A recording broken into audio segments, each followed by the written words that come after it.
নমস্কার বন্ধুরা, welcome to my channel SB explorer.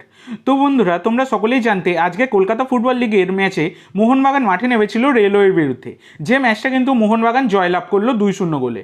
তো ব্যাপারটা হচ্ছে, আজকে তোমাদেরকে ফ্রি লাইভ লিঙ্ক আমি দেবো বলেছিলাম, সেই রকমই শেয়ারও করেছিলাম।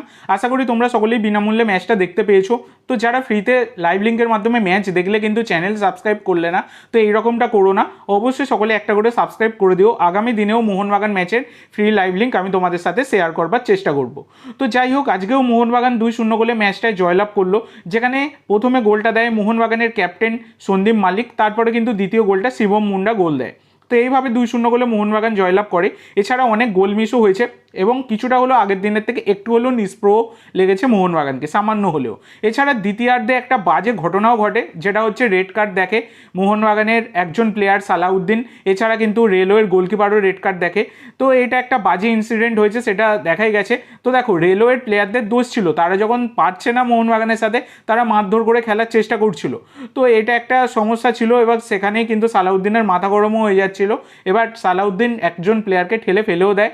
তার আগে মানে সেই প্লেয়ারটি ফাউল করেছিল মোহনবাগান প্লেয়ারকে, সেই কারণেই কিন্তু মোহনবাগানের প্লেয়ার সালাউদ্দিন সেই প্লেয়ারটিকে ঠেলে ফেলে দেয় এবং তারপরে রেড কার্ড দেখতে হয়, মারামারি হয়, ঝামেলা হয়, অনেকক্ষণ খেলা বন্ধও ছিল। এইভাবে কিন্তু আজকের ম্যাচটার মানে 2-0 গোলে মোহনবাগান জয়লাভ করলো। সিএফএলের তৃতীয় ম্যাচেও কিন্তু মোহনবাগান জয়লাভ করলো। প্রথম ম্যাচটা হেরেছে, পরপর দুটো ম্যাচ কিন্তু জয়লাভ করলো মোহনবাগান। এর পরবর্তী যে আপডেটটা তোমাদের দিতে চলেছি সেটা হচ্ছে ডুরান্ড কাপ নিয়ে। তো ডুরান্ড কাপের অফিসিয়াল সূচি সেটা কিন্তু আজকে ঘোষণা হয়ে গেল। তো দেখো, কিছুদিন আগে ঘোষণা হয়েছিল, সেটা কিন্তু ডিলিট করে দেওয়া হয়েছিল। অবশেষে আবারও কিন্তু ঘোষণা হয়েছে, যেমন ছিল সবই একই আছে বলা যায়। তো মোহনবাগান তারা কিন্তু গ্রুপ বিতে আছে, আর ইস্ট বেঙ্গল তারা গ্রুপ এতে রয়েছে। তো গ্রুপ নিয়ে আগেই আলোচনা করেছি, তোমরা যারা পুরনো আছো আমার ভিডিওগুলো দেখেছো তারা কিন্তু সকলেই জানো। তো ব্যাপারটা হচ্ছে, ইস্ট বেঙ্গলের ম্যাচ দিয়ে কিন্তু শুরু হবে ডুরান্ড কাপ 23শে July. East Bengal opening match খেলবে। আর মোহনবাগানের প্রথম ম্যাচ রয়েছে ডুরান্ড কাপে 31শে জুলাই।